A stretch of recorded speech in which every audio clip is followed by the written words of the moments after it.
Hi ಸ್ನೇಹಿತರೆ, ನಮಸ್ಕಾರ. ಪಂಚ ಗ್ಯಾರಂಟಿ ಯೋಜನೆಗಳಲ್ಲಿ ಒಂದಾಗಿರುವ ಗೃಹ ಜ್ಯೋತಿ ಯೋಜನೆಯ ಫಲಾನುಭವಿಗಳಿಗೆ ಬಂದಿರುವ ಮಹತ್ವದ ಅಪ್ಡೇಟ್ ಬಗ್ಗೆ ನಾವು ಈ ವಿಡಿಯೋದಲ್ಲಿ ತಿಳಿಸಿಕೊಡುತ್ತೇವೆ. ನಿಮ್ಮ ಮನೆಯಲ್ಲೂ ಇನ್ನೂ ಗೃಹ ಜ್ಯೋತಿ ಪರಿಶೀಲನೆ ಆಗಿಲ್ಲವೇ? ಜುಲೈ 31ನೇ ತಾರೀಕು ಕೊನೆಯ ದಿನ ಅಂತ ನೀವು ಆತಂಕದಲ್ಲಿದ್ರ ಹಾಗಾದ್ರೆ ಈ ವಿಡಿಯೋವನ್ನ ಕೊನೆಯವರೆಗೂ ತಪ್ಪದೆ ನೋಡಿ.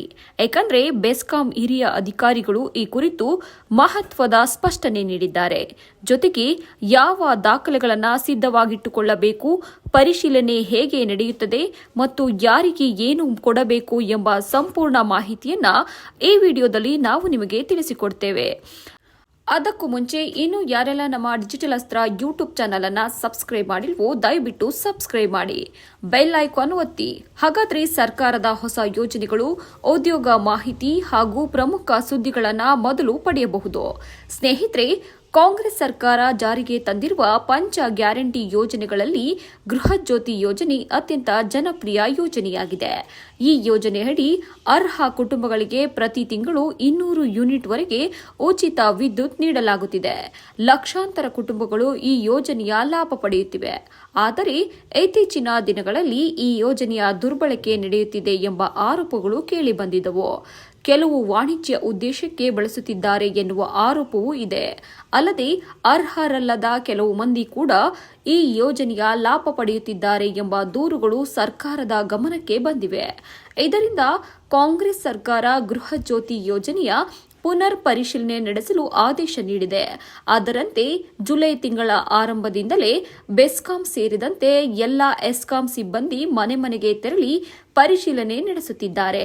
ಮೀಟರ್ ರೀಡರ್ಗಳು ಹಾಗೂ ಲೈನ್ಮ್ಯಾನ್ಗಳು ನೇರವಾಗಿ ಮನೆಗೆ ಬಂದು ಫಲಾನುಭವಿಯ ವಿವರಗಳನ್ನು ಪರಿಶೀಲಿಸುತ್ತಿದ್ದಾರೆ. ಮನೆಯಲ್ಲಿ ವಾಸವಿದ್ದೀರಾ, ವಿದ್ಯುತ್ ಸಂಪರ್ಕ ಯಾರ ಹೆಸರಿನಲ್ಲಿದೆ, ದಾಖಲೆಗಳು ಸರಿಯಾಗಿವೆಯೇ ಎಂಬ ಮಾಹಿತಿಯನ್ನ ಸಂಗ್ರಹಿಸಲಾಗುತ್ತಿದೆ. ಇದೀಗ ಸೋಷಿಯಲ್ ಮೀಡಿಯಾಗಳಲ್ಲಿ ಹಾಗೂ ಕೆಲವು ಕಡೆಗಳಲ್ಲಿ ಜುಲೈ 31 ಗೃಹ ಜ್ಯೋತಿ ಪರಿಶೀಲನೆಯ ಕೊನೆಯ ದಿನ ಎಂಬ ಸುದ್ದಿ ವೈರಲ್ ಆಗುತ್ತಿದೆ. ಇದರಿಂದ ಹಲವು ಜನರು ಆತಂಕಕ್ಕೆ ಒಳಗಾಗಿದ್ದಾರೆ. ಆದರೆ ಈ ಕುರಿತು ಬೆಸ್ಕಾಂ ಹಿರಿಯ ಅಧಿಕಾರಿಗಳು ಸ್ಪಷ್ಟನೆ ನೀಡಿದ್ದಾರೆ. ಅಧಿಕಾರಿಗಳ ಪ್ರಕಾರ ಜುಲೈ 31 ಯಾವುದೇ ಅಂತಿಮ ಗಡುವು ಅಲ್ಲ. ಸರ್ಕಾರವೂ ಸಹ ಜುಲೈ 31 ಕೊನೆಯ ದಿನಾಂಕ ಎಂದು ಇದುವರೆಗೂ ಘೋಷಿಸಿಲ್ಲ. ಹಾಗಾದ್ರೆ ಪರಿಶೀಲನೆ ಎಷ್ಟು ದಿನ ನಡೆಯಲಿದೆ? ಹೌದು ಸ್ನೇಹಿತರೆ, ಬೆಸ್ಕಾಂ ಮೂಲಗಳ ಪ್ರಕಾರ ಸರ್ವಸ್ ಸಮಸ್ಯೆ, ಸಿಬ್ಬಂದಿ ಕೊರತೆ ಹಾಗೂ ಹೆಚ್ಚಿನ ಸಂಖ್ಯೆಯ ಫಲಾನುಭವಿಗಳಿರುವ ಕಾರಣ ಪರಿಶೀಲನೆ ಪೂರ್ಣಗೊಳಿಸಲು ಹೆಚ್ಚಿನ ಸಮಯ ಬೇಕಾಗುತ್ತದೆ. ಆದ್ದರಿಂದ ಆಗಸ್ಟ್ ತಿಂಗಳ ಪೂರ್ತಿ ಮನೆ ಮನೆಗೆ ಪರಿಶೀಲನೆ ಮುಂದುವರಿಯಲಿದೆ ಎಂದು ಸರ್ಕಾರದಿಂದ ಬೇರೆ ಆದೇಶ ಬರುವವರೆಗೂ ಈ ಪ್ರಕ್ರಿಯೆ ನಡೆಯುವುದಿಲ್ಲ ಎಂದು ಅಧಿಕಾರಿಗಳು ತಿಳಿಸಿದ್ದಾರೆ. ಹೀಗಾಗಿ ನಿಮ್ಮ ಮನೆಗೆ ಇನ್ನೂ ಸಿಬ್ಬಂದಿ ಬಂದಿಲ್ಲ ಎಂದರೆ ಯಾವುದೇ ಆತಂಕ ಪಡುವ ಅಗತ್ಯವಿಲ್ಲ. ಮುಂದಿನ ದಿನಗಳಲ್ಲಿ ನಿಮ್ಮ ಮನೆಗೆ ಭೇಟಿ ನೀಡಿ ಪುನರ್ ಪರಿಶೀಲನೆ ನಡೆಸಲಾಗುತ್ತದೆ. ಈಗ ಬೆಂಗಳೂರು ಭಾಗದ ಪರಿಸ್ಥಿತಿಯನ್ನ ನೋಡೋಣ. ಬೆಸ್ಕಾಂ ವ್ಯಾಪ್ತಿಯಲ್ಲಿ ಬೆಂಗಳೂರು ಸೇರಿದಂತೆ ಹಲವು ಜಿಲ್ಲೆಗಳು ಸೇರಿವೆ.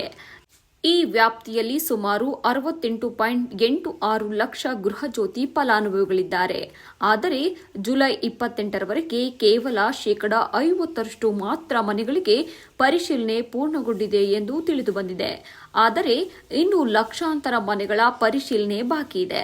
ಇದೇ ಕಾರಣದಿಂದ ರಾಜ್ಯ ಸರ್ಕಾರ ಮತ್ತು ಬೆಸ್ಕಾಂ ಪರಿಶೀಲನೆ ಮುಂದುವರಿಸಲು ನಿರ್ಧರಿಸಿದೆ. ಇನ್ನು ಸಿಬ್ಬಂದಿ ಮನೆಗೆ ಬಂದಾಗ ಯಾವ ದಾಖಲೆಗಳನ್ನು ತೋರಿಸಬೇಕು ಅನ್ನೋದನ್ನ ನೋಡೋದಾದ್ರೆ, ಮೊದಲನೆಯದ್ದು ಆಧಾರ್ ಕಾರ್ಡ್, ಎರಡನೆಯದು ಮತದಾರರ ಗುರುತಿನ ಚೀಟಿ, ಮೂರನೆಯದು ರೇಷನ್ ಕಾರ್ಡ್, ನಾಲ್ಕನೆಯದು ಪಾನ್ ಕಾರ್ಡ್, ಇನ್ನು ಕೊನೆಯದಾಗಿ ಫಲಾನುಭವಿಗಳ ಇತ್ತೀಚಿನ ಪಾಸ್ಪೋರ್ಟ್ ಗಾತ್ರದ ಭಾವಚಿತ್ರ.